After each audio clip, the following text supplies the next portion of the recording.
Bismillahirrahmanirrahim. Assalamualaikum warahmatullahi taala wabarakatuh. Alhamdulillah, bersama dengan Ustaz dalam kelas Al-Quran dan Fardu Ain secara PDPR. Hari ini kita teruskan pelajaran iaitu pelajaran ibadah.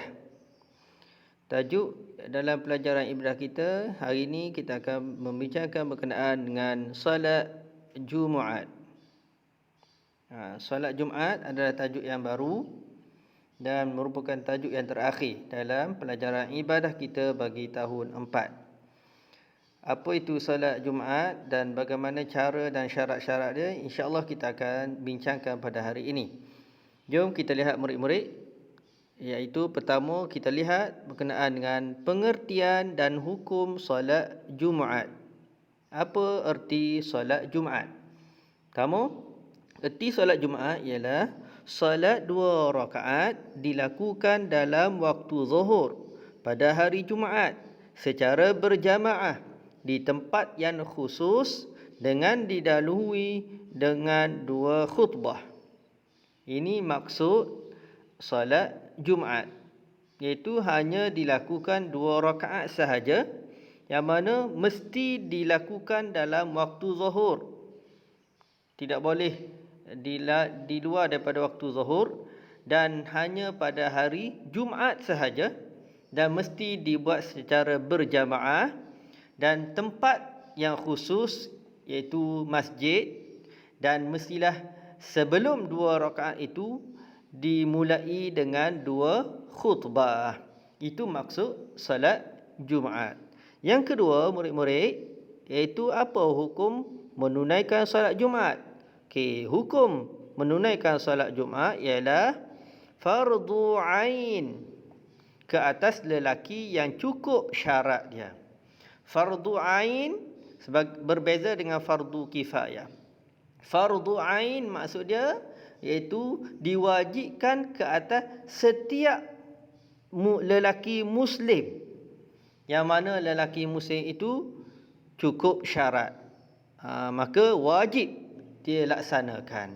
Jika tinggalkannya, maka hukumnya adalah berdosa. Wajib setiap lelaki Muslim melaksanakannya. Kalau tinggal tanpa ada uzur syar'i, maka hukum dia adalah berdosa. Itu maksud fardu ain. Seterusnya murid-murid, seterusnya yang ketiga iaitu apa dalil kewajipan solat Jumaat. Apa hujah, apa sandaran kita menyatakan bahawa solat Jumaat itu adalah wajib? Itu berdasarkan ayat Al-Quran surah Al-Jumu'ah ayat 9 yang berbunyi, Ya ayyuhalladzina amanu idza nudiya lis-salati min yaumil jumu'ati fas'au ila dzikrillah. Yang maksudnya, wahai orang-orang beriman, apabila dipanggil untuk menunaikan salat Jumaat, maka bersegeralah kamu kepada mengingati Allah, iaitu bersegeralah ke masjid untuk menunaikan salat Jumaat. Ini sandaran kewajipan salat Jumaat. Yang seterusnya murid-murid, iaitu yang keempat, iaitu berkenaan dengan apa syarat wajib salat Jumaat. Untuk menunaikan salat Jumaat, dia mestilah cukup syarat ini. Bila cukup syarat ini, barulah seseorang itu wajib menunaikan salat Jumaat. Jom kita lihat apa syarat wajib menunaikan salat Jumaat. Yang pertama, iaitu Islam. Mesti Muslim. Tidak boleh kalau seseorang itu kafir, maka tak diwajibkan.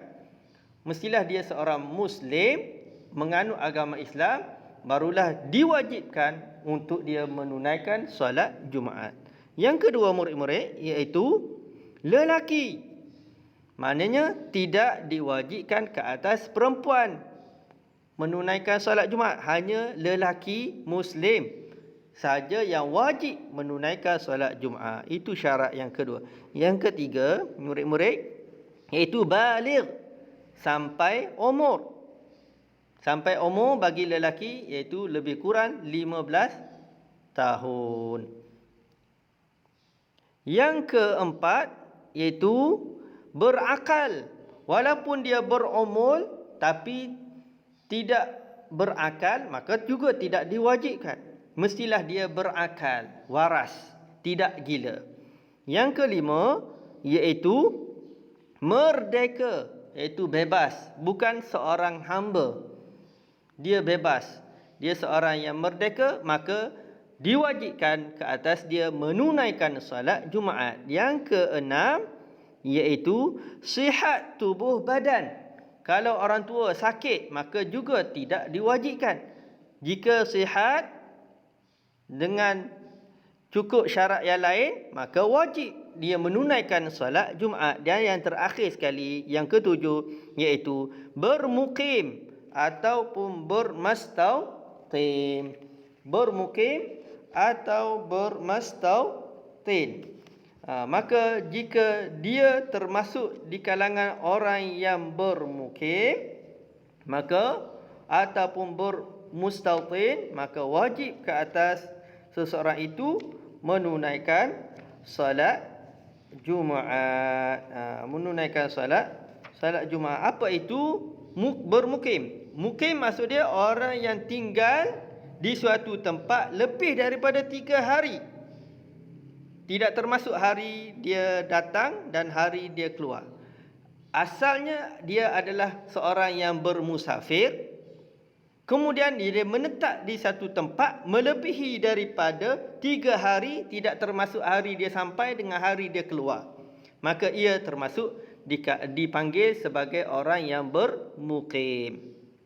Bermustautin iaitu orang yang tinggal di suatu tempat dan tidak ada niat untuk dia tinggalkan tempat tersebut. Maknanya itu tempat tinggal dia.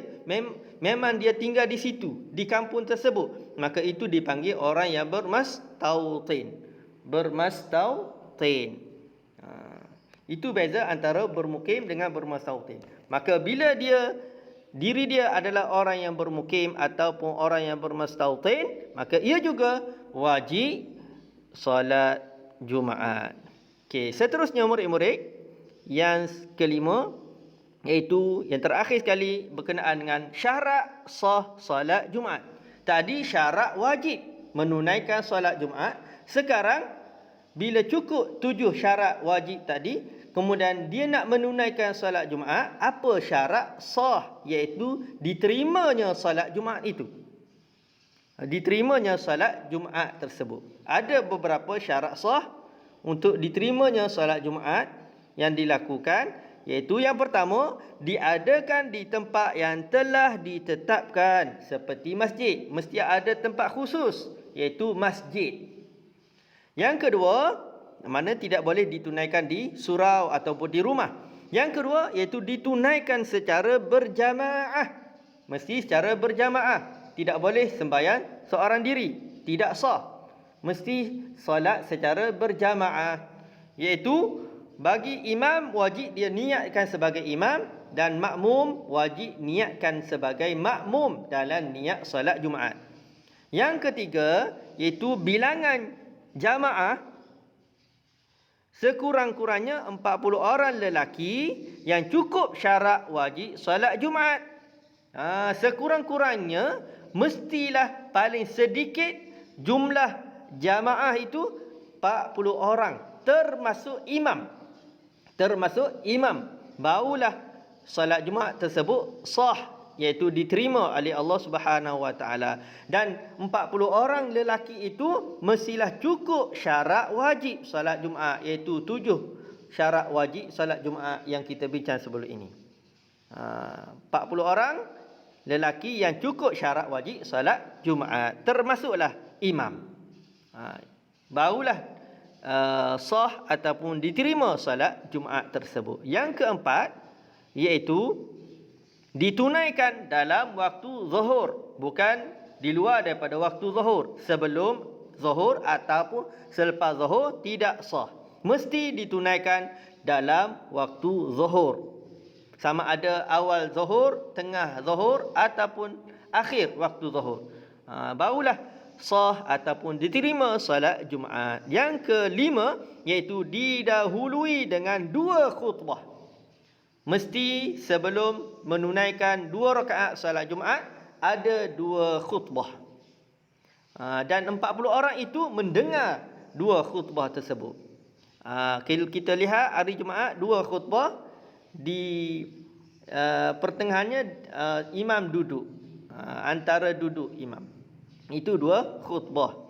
Dan yang terakhir sekali, syarat sah diterimanya salat Jumaat iaitu ditunaikan hanya di satu tempat dalam satu kawasan ataupun daerah.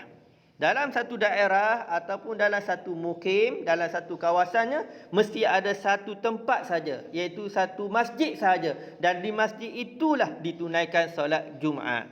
Tidak boleh dalam satu kawasan ada 2 tempat solat Jumaat. Ini syarat sah solat Jumaat. Moga-moga apa yang kita bincangkan ini berkenaan dengan solat Jumaat mendapat manfaat dan keberkatan daripada Allah Subhanahu wa taala. Assalamualaikum warahmatullahi taala wabarakatuh.